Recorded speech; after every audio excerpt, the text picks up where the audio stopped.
Irmãos, a paz do Senhor.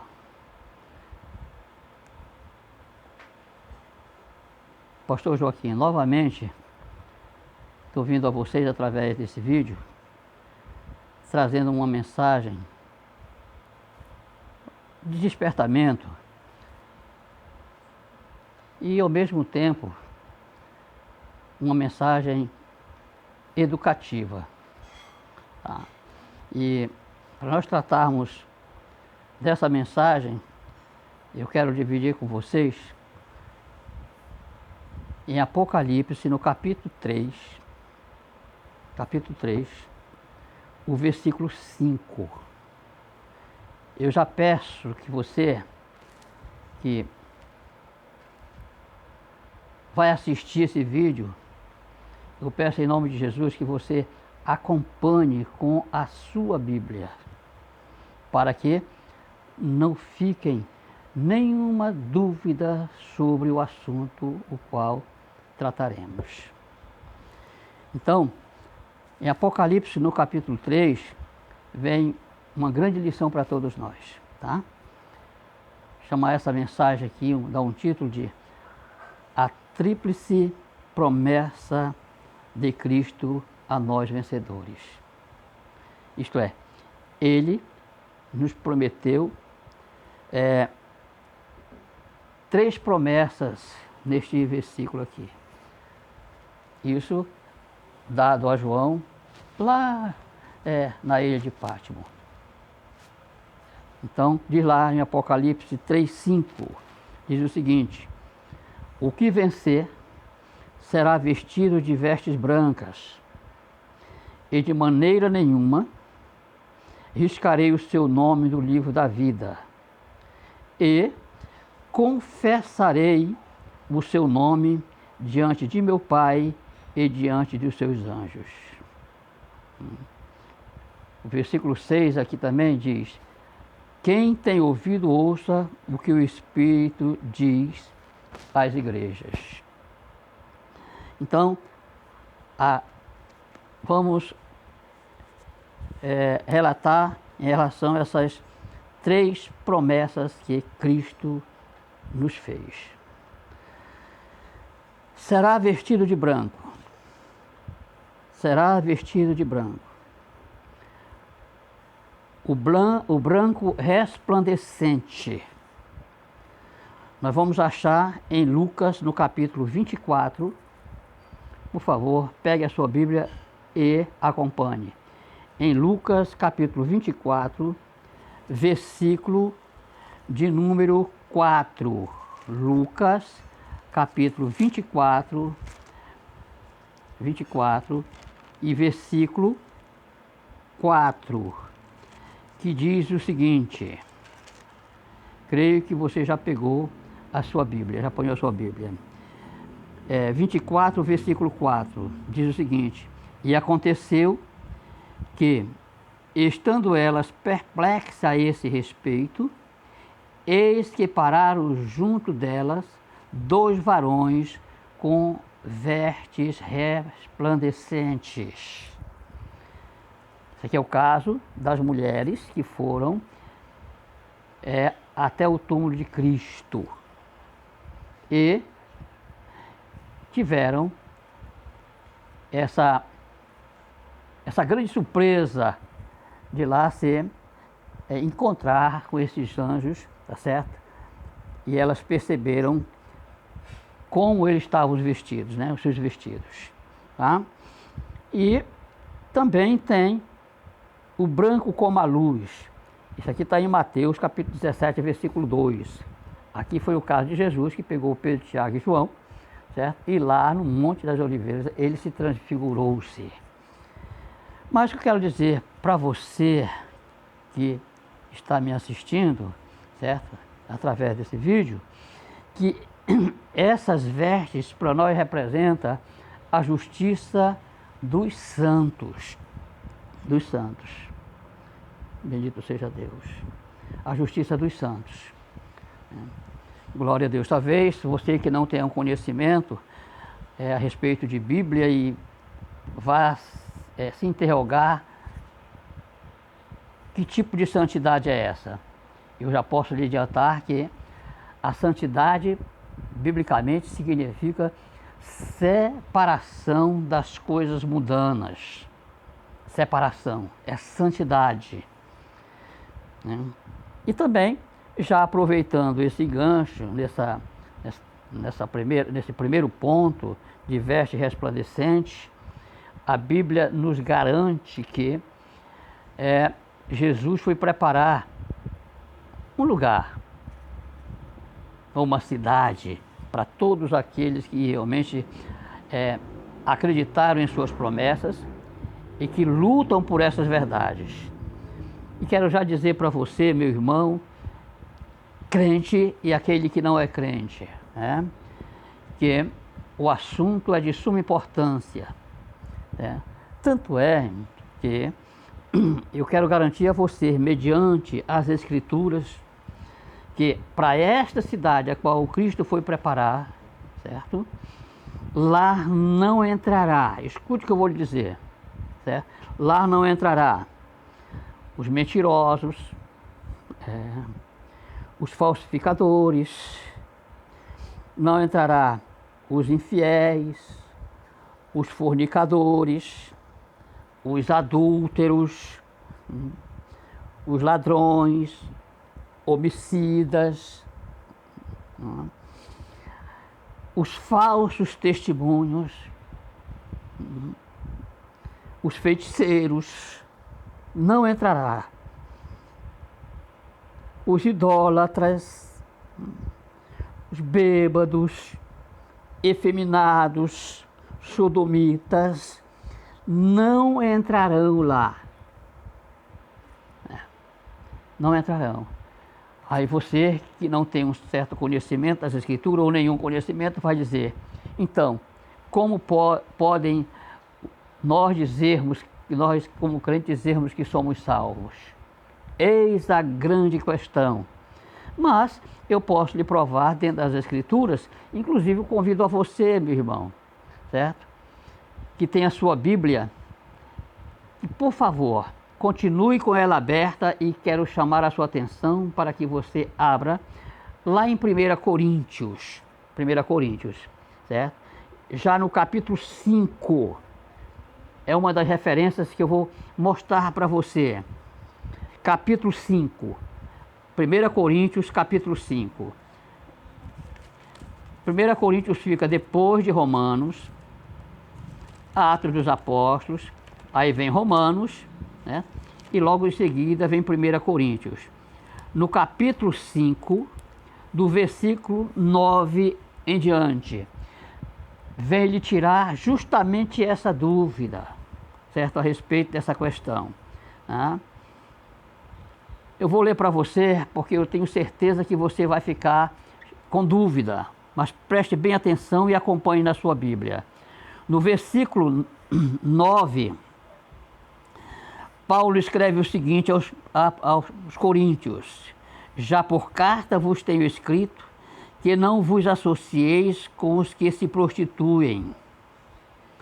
Isso não quer dizer que absolutamente com os devassos deste mundo, ou com os avarentos, ou com os roubadores, ou com os idólatras, porque então seria necessário sair do mundo. Mas agora ele diz: escrevi que não vos associeis com qualquer que, dizendo irmão, for devasso, avarento, idólatra, maldizente, ou beberrão, ou roubador, com tal nem ainda comas. Certo? E aqui ele está dizendo, em poucas palavras, o homem pode ter passado por toda essa situação, mas uma feita que ele se torna crente, Paulo chega a aconselhar, aqui os Coríntios aconselha para nós também, certo? Que se for possível deixemos de lado, porque é tão ruim quanto quem pratica, aquele que acompanha uma pessoa de falso testemunho. Essa é uma das razões. Mas veja o que Paulo ainda escreve no capítulo 6, do versículo 9 também em diante. Ele diz, capítulo 6 de 1 Coríntios, versículo 9 em diante, ele diz o seguinte: não sabem que os injustos não hão de herdar o reino dos céus? Não erres, nem os devassos, nem os idólatras, nem os adúlteros, nem os efeminados, nem os sodomitas, nem os ladrões, nem os avarentos, nem os bêbados, nem os maldizentes, nem os roubadores herdarão o reino dos céus. Mas existem a solução para tudo isso, irmão, né? E quero mostrar para você que está me assistindo nesse momento, né? Então, lhes peço que você abra a sua Bíblia lá em Atos dos Apóstolos, no capítulo 3. Enquanto você acha, deixa eu lhe explicar. Nesse capítulo 3, né, Pedro estava dando o discurso e aquela cambada de gente ruim que estava lá estava acusando ele de bêbado, enfim. E Pedro toma a palavra e se levanta e dá um discurso naquele dia. E diz a Bíblia que quase 3.000 almas se converteram. E eles perguntaram para os discípulos: o que faremos, pois, irmãos, para herdarmos a vida eterna? E a resposta está lá no capítulo 3, versículo 19. Arrependei-vos e crede no Evangelho, ou seja, no Filho de Deus, para que venha tempos de refrigério vossas almas. Então, irmãos, o resultado para que a pessoa realmente tenha a vida eterna é se arrepender dos seus pecados. Agora, arrepender-se verdadeiramente, porque o mandamento de Cristo é para que não voltemos atrás, ou seja, não faças mais tais coisas. Amém? Fiquemos por aqui. Este foi o primeiro ponto. Vamos para o segundo. Aleluia. De maneira nenhuma riscarei o seu nome do livro da vida. Glória a Jesus. Eu já peço para você abrir a sua Bíblia lá em Lucas, no capítulo 20. Lucas, capítulo 20, para nós analisarmos o que tem lá. Capítulo 20, versículo 38. 20 e 38. Glória a Jesus. Já achou? Amém. Lucas 38 diz o seguinte. Aleluia.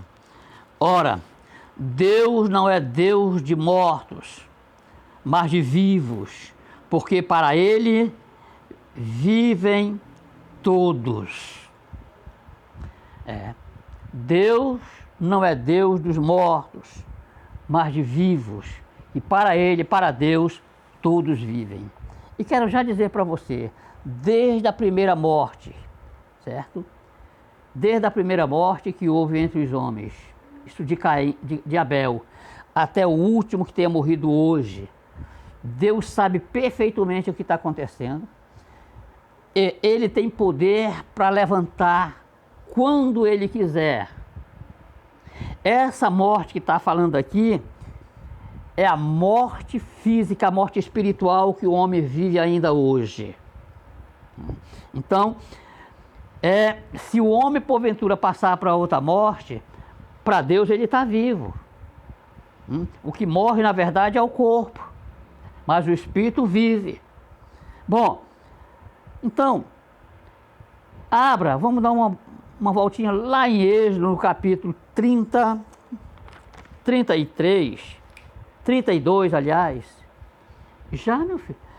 32, versículo 33, que ele diz lá, bendito seja Deus, disse para Moisés: a alma que pecar, o homem que pecar, eu riscarei do meu livro.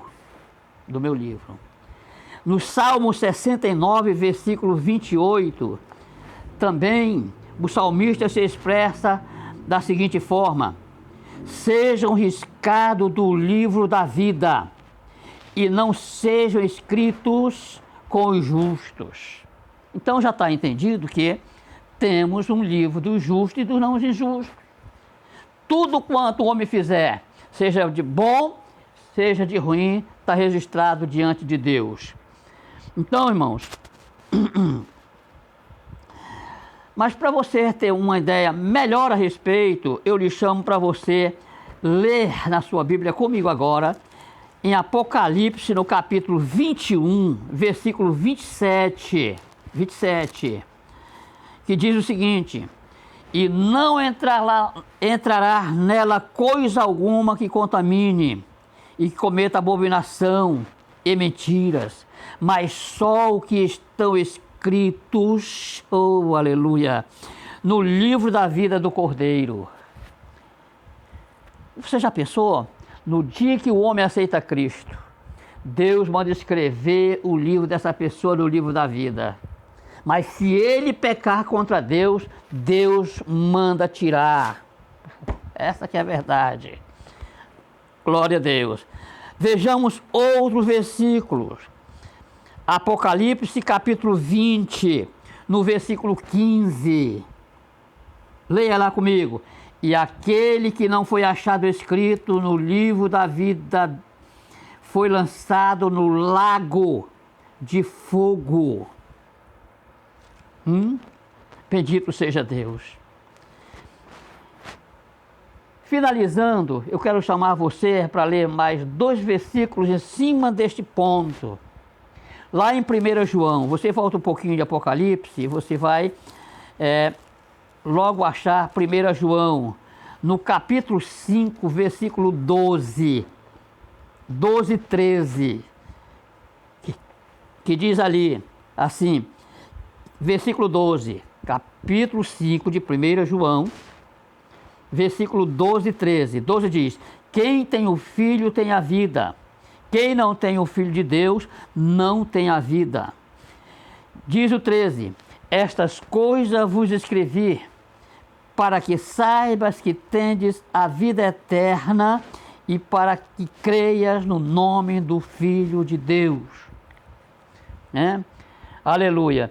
Eu poderia pegar um gancho aqui, em poucas palavras. Muitos dizem, é só crer, está resolvido o problema da alma. Mas não é bem somente assim. Esse crer significa crer uma vez por todas, isto é, por todo o tempo da sua vida. Então, não voltar mais o que você praticava antes.